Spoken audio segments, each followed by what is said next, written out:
Don't let loneliness steal your days. And you made it back, and I'm so glad that you did. But tonight, I have a confession to make. There have been some times where loneliness has crippled me in my life.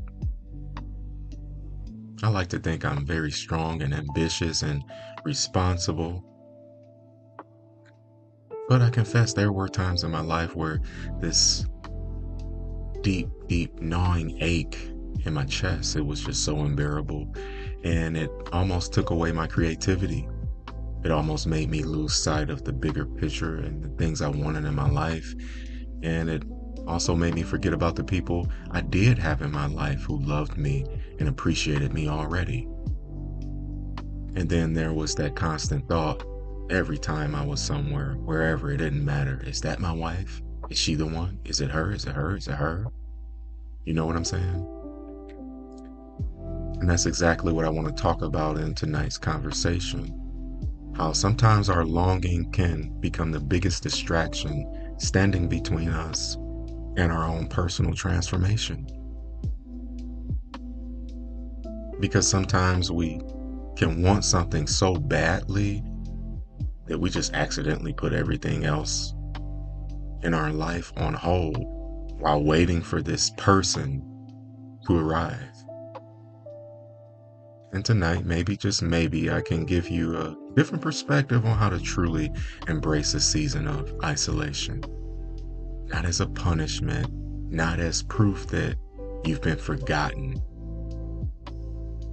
but perhaps as an opportunity to transform, to finally buckle down, to create, to explore, to rediscover the parts of yourself that may have been sitting quietly in the background while you were just waiting for someone to come into your life. Because your need for love isn't something you have to be ashamed of. Wanting companionship is human. Wanting someone to share your life with is beautiful. But what happens when the desire for that person becomes so loud that you stop hearing yourself? What happens when you're so focused on wondering when they're coming that you forget to ask yourself, what am I supposed to be creating while I wait patiently? So maybe, just maybe, this season of your life, it isn't empty as you think it is. Maybe it's full of things you just haven't discovered yet. Maybe those solo nights, maybe the quiet is giving you room.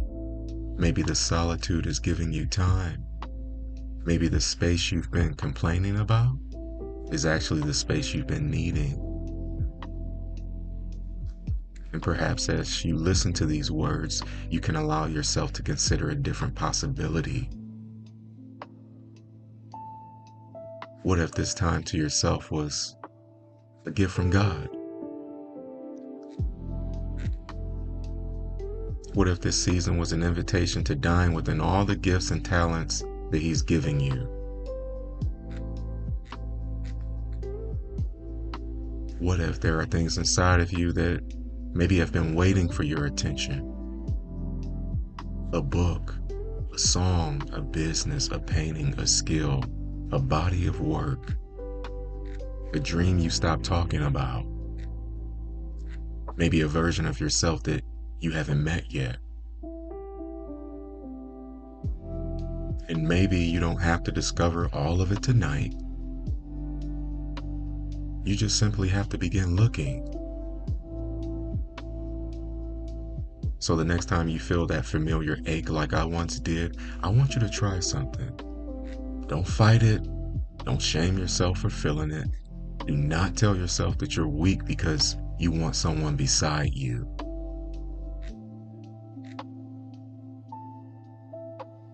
Instead, I just want you to pause. I want you to take a breath, as you do so naturally and effortlessly anyway. And then after you take that breath, just notice where you feel it. Maybe that ache is in your chest. Maybe it's in the pit of your stomach. Maybe it's simply a thought that just keeps repeating itself. And when you notice it, Take another deep breath and remind yourself, I am still here. My life, yes, your life, is still happening in real time. There is still something for me to create. And perhaps you'll begin to notice that the feeling doesn't have to disappear before you move. You can feel lonely and still create. You can miss someone and still build. I've done both. You can desire love and you can still love the life that you're living right now as well too. You don't have to wait until everything is perfect to begin becoming who you're supposed to be.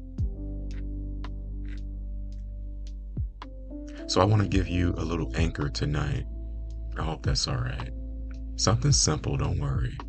Something you can take with you long after this conversation is over, because maybe it's going to be on a Friday night or a Saturday night on the weekend. You'll find yourself again sitting on that couch or in the bedroom, and that room is quiet. Maybe your phone is in your hand and you're just scrolling away, and that familiar feeling begins to arrive, that deep ache, gnawing feeling of loneliness. That thought, it begins to fester. Why am I alone? Where is everybody? When am I finally going to meet someone, right?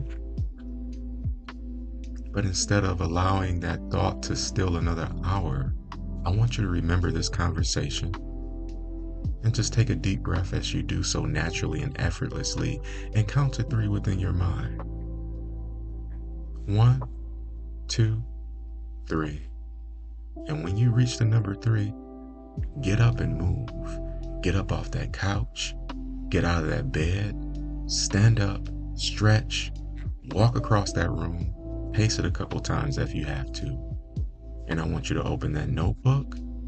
If you're a writer, a poet, pick up that instrument. If you're a musician, open your laptop. If you're trying to start a business, write the first sentence, draw the first line. If you're an artist, practice the first note. Work on that first idea. It doesn't have to be perfect, because when you do this, you're simply teaching your mind something new in these times of that perceived loneliness. You're teaching yourself this, and here's the anchor. When I feel ache, I move towards my purpose. Now I'm going to say that one more time for the people in the back, aka your subconscious mind. When I feel the ache, I move towards my purpose. And perhaps the more often you practice this, the more naturally it begins to happen. The feeling of loneliness may come, you breathe, you count to 3, you move. You move, and suddenly that same moment that once pulled you deeper and deeper into that isolation becomes the moment you return to yourself. Maybe that's what transformation looks like sometimes. Not this big dramatic breakthrough, just a small decision made differently, again and again and again and again, until one day you look back and you realize you've created an entirely different life for yourself. And here's another thing I want you to remember tonight, today, or wherever you're at in the world right now. Your future partner, they don't need you to sit on the couch waiting for them. Your future doesn't need you to put your talents on the back burner. Your life doesn't need to become smaller while you're waiting for someone to love you.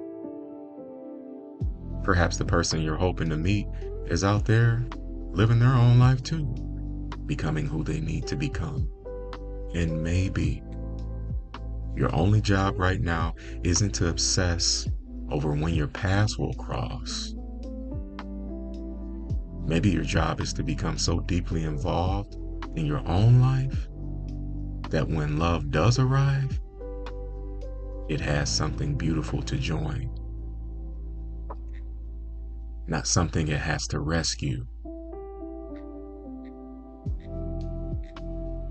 So tonight, if you're lonely, Be patient with yourself. Be gentle with yourself. Even the fellas out there, yeah, be gentle with yourself. Be tender. Okay? And if you want love, don't shame yourself for wanting it like I did for so long in my life because it's natural.